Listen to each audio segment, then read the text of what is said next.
Salut à tous. Alors aujourd'hui on va parler des voitures qui sont utilisées dans le film 60 secondes chrono.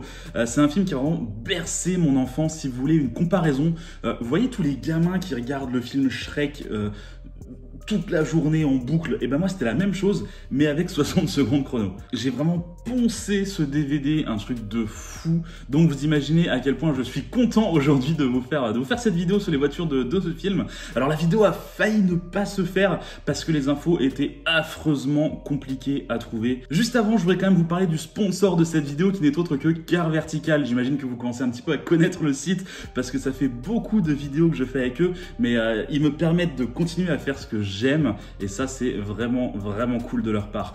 Car Vertical, c'est un site qui vous permet en gros de connaître l'historique de votre voiture ou d'une voiture que vous comptez acheter. C'est un site qui marche vraiment bien, surtout sur certaines voitures qui viennent de l'étranger par exemple, notamment au niveau de BMW. Si vous avez un doute sur une BMW, allez sur le site et vous saurez tout de suite si le kilométrage est juste ou pas. En fait, BMW partage pratiquement toutes ces informations avec le site Car Vertical. En gros, chaque passage en concession imprime un kilométrage dans les données de BMW qui sont ensuite retranscrits à Car Vertical. Et il y a plein d'autres informations. Vous pouvez notamment avoir la liste des options originales de la voiture. Ça vous permet de savoir à quel pays elle était destinée par exemple, ou alors si telle ou telle option est d'origine. Et surtout, n'oubliez pas, quand vous achetez votre rapport Car Vertical, utilisez le lien dans la description. Je vous ai pas négocié cette réduction pour rien, autant l'utiliser. Ça serait dommage de payer le prix fort. « 60 secondes chrono », c'est le film que tous les passionnés de bagnole de mon âge connaissent.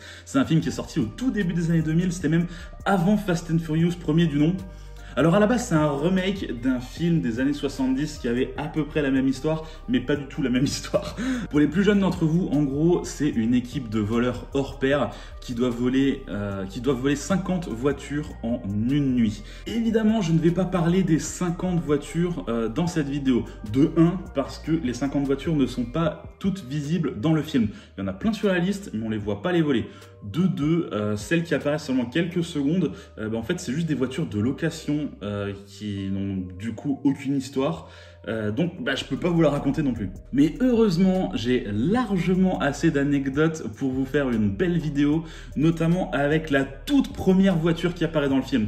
Si vous vous en souvenez un petit peu, c'est une 911 996 qui doit être volée et du coup elle est dans une vitrine comme ça chez Porsche. Elle est magnifique, elle est superbe, elle est en train de tourner sur un plateau et en gros les protagonistes du film explosent la vitrine et ils montent dans la voiture et ils sautent, ils sautent de la concession et ils s'en vont quoi. Alors autant en 2020 une 996 première génération en Carrera, rien de spécial, ça vaut plus grand chose. On peut même dire que c'est la 911 la moins chère que vous pouvez acheter actuellement. Pourtant, en 2000-2001, quand la voiture venait à peine de sortir, ça faisait quelques années seulement qu'elle était disponible, la voiture coûtait encore très cher. C'est une voiture qui coûtait dans les 100 000 € à l'époque, donc c'est beaucoup d'argent. De plus, la voiture devait servir dans une scène où, comme je vous le disais, elle doit sauter d'un bon mètre sur la route, donc la voiture allait être abîmée. C'était dommage de détruire une vraie 996 juste pour cette scène, surtout que la voiture allait de toute façon être modifiée avec des suspensions plus hautes, etc. Donc l'idée c'était de ne pas du tout utiliser une 996, mais plutôt d'utiliser une Porsche 911 des années 70 qu'ils allaient recarrosser en 996. La base qu'ils ont choisie, c'est une 911 de 1978, donc avec un refroidissement à air. C'est donc une des seules 996 à refroidissement par air quelque part, donc les puristes doivent être heureux que cette voiture de Frankenstein existe. Sachez que cette 911 est passée de main en main à plusieurs reprises. Aux dernières nouvelles, elle s'est vendue aux enchères en 2012 pour 38 000 $, ce qui est quelque part pratiquement le prix d'une 996 normale, mais assez bas par rapport au prix d'une 911 de 1978 qui maintenant cote plutôt pas mal. Donc bonne opération à l'époque, mauvaise opération maintenant. Autre modèle que l'on voit dans le film, je vais vous parler de la Jaguar XJ220. Alors si vous regardez bien, elle est volée 2 fois dans le film. Bon, on n'est pas dans Faux Raccord, donc je vais pas vous expliquer dans quelle scène on la voit, mais si vous regardez le film, vous vous rendrez compte qu'il y a un problème à un moment par rapport à cette voiture. Non, si je vous parle de la XJ220, c'est parce que à la base, ça devait pas être une XJ220 dans le film. Autant j'adore cette voiture parce qu'elle a une forme complètement improbable, elle est extrêmement plate, on n'a jamais vu un truc pareil. Et puis même à l'époque, c'était quelque part la Bugatti Chiron de son époque, quoi. On était dans un cocon de luxe, mais à la fois ça marchait du tonnerre. Donc c'est une voiture que j'apprécie beaucoup. Et pourtant c'est un second choix. À votre avis, quel était le premier choix? La voiture qu'ils ont voulu, qu'ils n'ont pas obtenue. C'était forcément également une hypercar de l'époque. C'était la McLaren F1, évidemment, la McLaren F1. La voiture qui avait le record de la vitesse maximale sur route. C'est une voiture qui est introuvable, c'est une voiture qui est extrêmement chère, c'est une voiture qui est extrêmement rare et très compliquée à obtenir, même quand on est une boîte de production. Et d'ailleurs, ils ne l'ont pas obtenue, ils ne l'ont pas trouvée, ou du moins ils ne l'ont pas trouvée à un prix correct. Donc il a été décidé de plutôt bifurquer sur une Jaguar XJ220. Personnellement, j'aurais aimé voir les deux dans le film. Je trouve que les deux ont énormément de potentiel. Ça aurait été marrant de les voir voler les deux en fait. Sachez que cette Jaguar, c'est pas la seule voiture à être un second choix parmi les voitures volées. Et le plus improbable, c'est que Eleanor est un second choix. Oui, Eleanor ne devait pas être une Shelby GT500 à la base. Non, non, non. En fait, dans le film des années 70, le Gone in 60 Seconds d'origine, c'était une Shelby qui était volée, une Shelby des années 70. Et le but des producteurs, c'était de relever le niveau un maximum et de partir plutôt sur une Ford GT40. Alors forcément, génial, l'idée est excellente. Je veux dire, on adore tous la Ford GT40. On adore tellement cette bagnole qu'on connaît tous Benji qui est en train d'en construire une dans son garage. Je trouve ça encore improbable cette histoire. Mais autant Benji, il arrive à construire sa réplique, autant les producteurs du film ne voulaient pas de réplique à la base. Ils voulaient le vrai modèle, ils voulaient des originales. Ils se sont rendus compte que ça allait être beaucoup trop cher, beaucoup trop compliqué. Surtout que, sur ceux qui ont vu le film, clairement, il allait avoir de la casse, quoi. Je veux dire, par rapport aux scènes, notamment avec la scène du saut, etc. Forcément, il y avait des voitures qui allaient être cassées, donc des originales, c'était pas possible. Ensuite, ils ont commencé à regarder les répliques. Mais le problème, c'est qu'en 2000-2001, des répliques, il n'y en avait pas énormément et ça coûtait très cher. Il fallait en construire 12. Ils avaient besoin de 12 voitures pour le film. Et 12 répliques, ça commence à coûter bonbon, quoi. Donc ils se sont tout simplement rabattus sur la Shelby GT500 comme on l'a tous vu dans le film. Là, c'était beaucoup plus simple à faire puisqu'on n'était pas obligé de prendre des vrais GT500. On pouvait simplement prendre des Mustang Fastback et les maquiller un petit peu pour faire en sorte que ça ressemble à une GT500. Mais on n'était pas obligé d'en prendre des vrais, ce qui en gros baissait drastiquement le coût de production. Mais quitte à faire une Shelby GT500, autant en faire une qui fait vraiment envie. Autant faire un truc qui sort un petit peu des sentiers battus. C'est pourquoi il a été demandé à Steve Stanford de dessiner une version modernisée quelque part de la Ford GT500 et c'est ce qui a créé Eleanor. Ensuite, c'est Chip Foose, oui, le Chip Foose qui s'est chargé de toute la production des 12 Mustang pour le film. Bon, le truc, c'est que plus tu rajoutes des gens dans le processus de création, c'est-à-dire Steve Stanford qui dessine la voiture, Chip Foose qui fait la production, mais ensuite t'as la production du film qui doit décider le tout. Bref, ça peut créer des erreurs. Et il y a notamment eu une erreur au niveau de la peinture. En fait, on la connaît tous en grise avec les bandes noires. En réalité, elle devait être noire avec les bandes grises. C'est le peintre qui a fait l'erreur. Et le problème, c'est qu'il a peint les 12 bagnoles comme ça. Et quand la production a reçu les voitures, ils se sont dit c'est pas la bonne couleur, quoi. Le problème, c'est qu'ils avaient plus tellement le temps, ils avaient plus tellement l'argent de refaire le tout. Donc ils se sont dit finalement c'est pas plus mal, elle est pas mal comme ça donne un petit côté original. C'est une couleur qui est pas commune quelque part sur une GT500, mais ça fonctionne, donc très bien, ils sont partis là-dessus. Comme quoi parfois ça tient à pas grand-chose, hein. Le moindre petit détail peut changer complètement le style d'une voiture de film. Alors comme je vous l'expliquais juste avant, il y en a eu 12 de construits pour le film, avec beaucoup de mauvais magic, comme on dit, c'est-à-dire qu'il y a plein de trucs qui n'étaient pas fonctionnels. Je sais pas si vous en souvenez, mais sur le côté, on avait des beaux échappements latéraux comme ça. C'est pas fonctionnel, c'est pas les vrais échappements, ils sont pas là.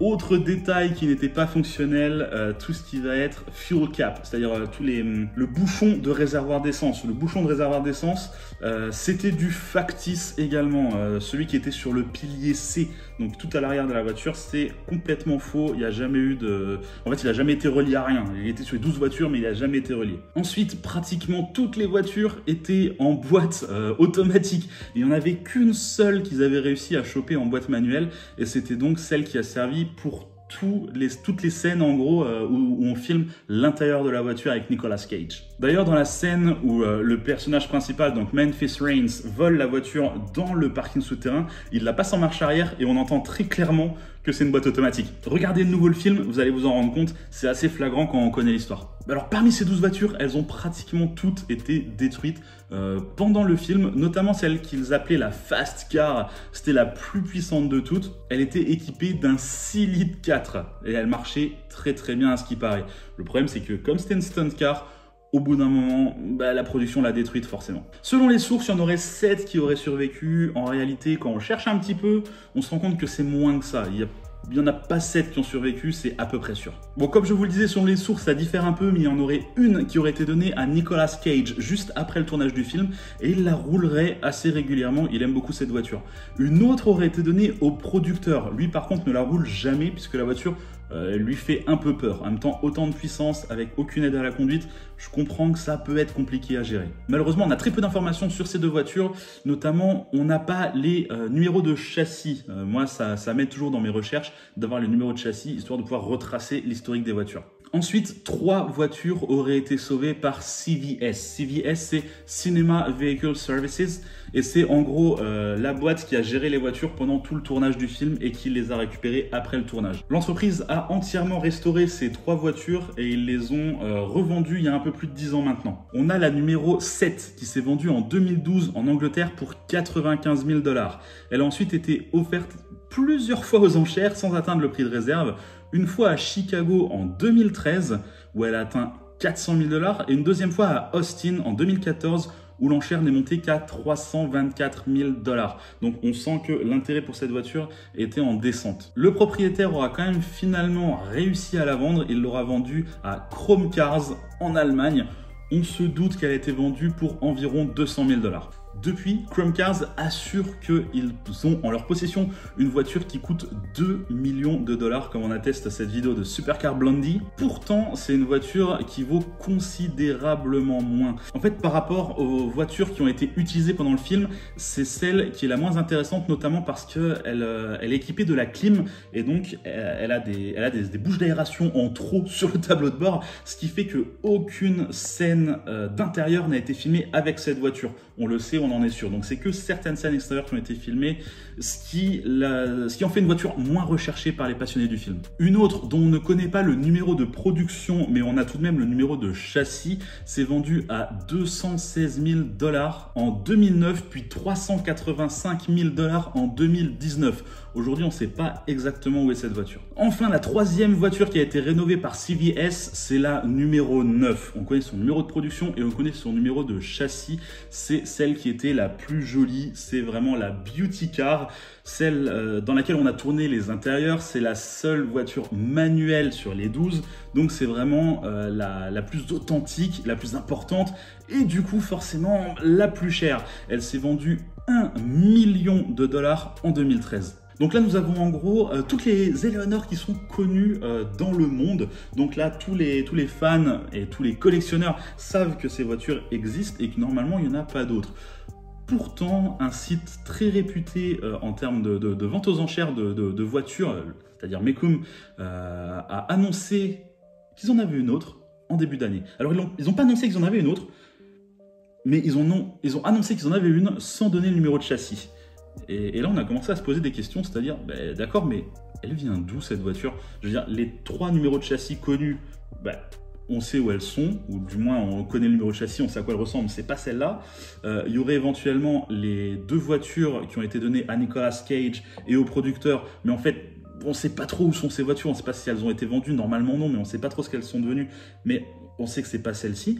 Et puis de toute façon, dans la description, on nous annonce que c'est une des voitures qui a été rénovée par CVS, justement. C'est étrange, parce que normalement, il n'y en avait que 3. Donc, d'où vient cette 4e là? Pourquoi il y en a une 4e qui apparaît comme ça début 2020, c'est-à-dire 20 ans après la production du film? Alors je me suis mis un petit peu à étudier les photos plus en détail, parce qu'ils nous ont donné des photos en HD très bonne qualité. Et je me suis rendu compte qu'ils ont photographié le numéro de châssis justement. Donc on se rend compte que le numéro de châssis commence par 7R02C. Donc ça c'est normal, hein, c'est la construction classique d'un numéro de châssis d'une Mustang de 67. Le 7 au début, ça veut dire 1967. Ensuite, on arrive à déterminer 29, 34, 27. Ou en tout cas quelque chose qui ressemble à ça. Je ne suis pas persuadé de tous les numéros, mais j'en suis sûr pour une bonne partie. En tout cas, ce qui est sûr, c'est que ça n'a rien à voir avec les 3 numéros de châssis connus. Alors mes recherches sur internet ne m'ont pas donné satisfaction, c'est-à-dire qu'il n'y avait aucune information, j'ai cherché le numéro de châssis, il n'y avait rien, j'ai cherché sur les sites, j'ai l'impression que personne se demande d'où vient cette voiture. Donc j'ai décidé de poser la question à la personne dans mes connaissances qui allait forcément savoir plus.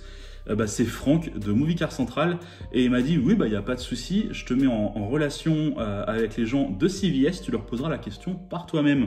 Donc là j'étais ravi, j'étais vraiment ravi de pouvoir entrer en discussion avec eux et ils m'ont expliqué exactement d'où vient cette voiture. Alors j'ai appris que cette voiture a effectivement été restaurée entièrement chez eux très récemment. C'est une voiture qu'ils avaient gardée en stock depuis toutes ces années. Les raisons sont pas forcément très intéressantes, mais ils l'ont gardée en stock depuis tout ce temps.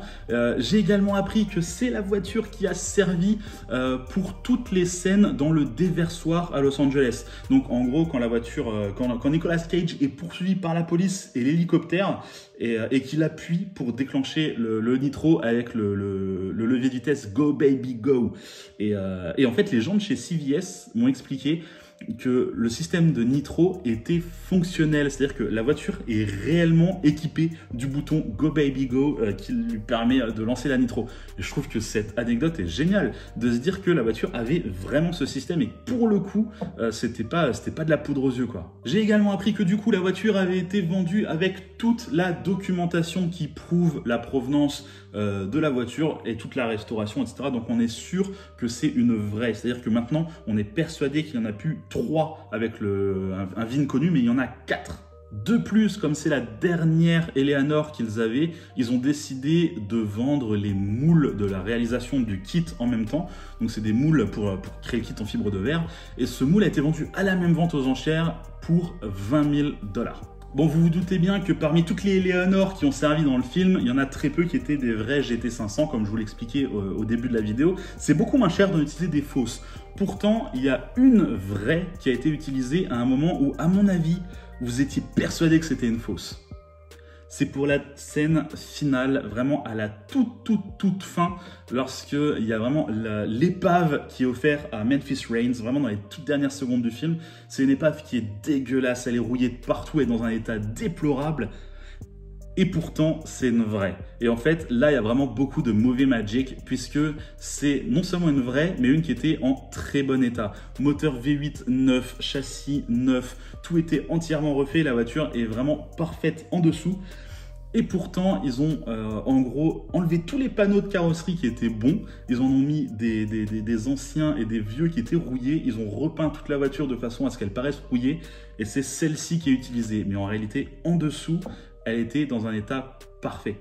Bon, on a bien compris que se payer une authentique Eleanor qui a servi dans le film, ça coûte extrêmement cher. Pourtant, énormément de gens veulent ces voitures. Donc, une réplique, ça coûte combien? Comment on peut en avoir? Qu'est-ce qui se passe? Comment ça fonctionne? Alors, en 2001-2002, après la sortie du film, il y avait énormément de millionnaires, des gens très riches, qui faisaient des chèques en blanc un petit peu partout en disant « Je veux cette voiture, je veux une réplique, faites-moi-en une ».